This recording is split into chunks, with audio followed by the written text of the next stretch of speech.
Mchana mwema, nimeokoka, Kristo ni Bwana ndani yangu. Ninazidi kumfurahia na kumpenda hata na zaidi. Sijuti kwa nini niliokoka, bali ni kufurahia sana. Bwana asifiwe sana. Ni kwa sababu ya huyu Yesu kuniokoa na kunidumisha.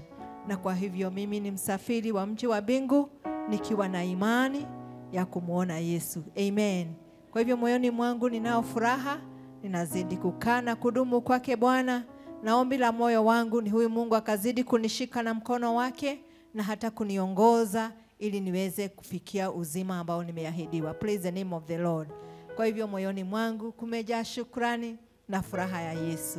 Amen. Asanteni sana wote kwa kuhudhuria ibada ya siku ya leo. Mungu akazidi kuwabariki na akazidi kutukuka ndani ya mioyo yenu. Mnapoendelea na kumpenda Bwana, naye akaendelea na kuwapenda na zaidi. Bwana asifiwe sana.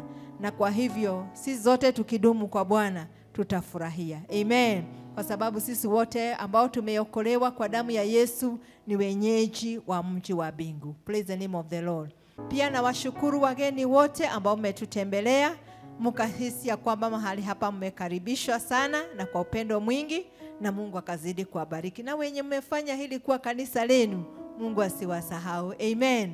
Azidi kutukuka kwenu na azidi kuwatenda mema. Nafasi hii ni nyingine ambayo ni ya kusikia neno lake Mungu, na naamini ya kwamba Mungu wetu ni mkuu na ni mwaminifu na ametuandalia neno lake la siku ya leo. Tulikuwa na ibada nzuri sana in the first service na bado Mungu amenena nasi na tunazidi kufurahia huyu Mungu. Ni kwa sababu ya upendo wake na neema yake. Na hata sasa ninaamini ya kwamba kunalo neno Mungu ametuandalia. Bwana asifiwe sana.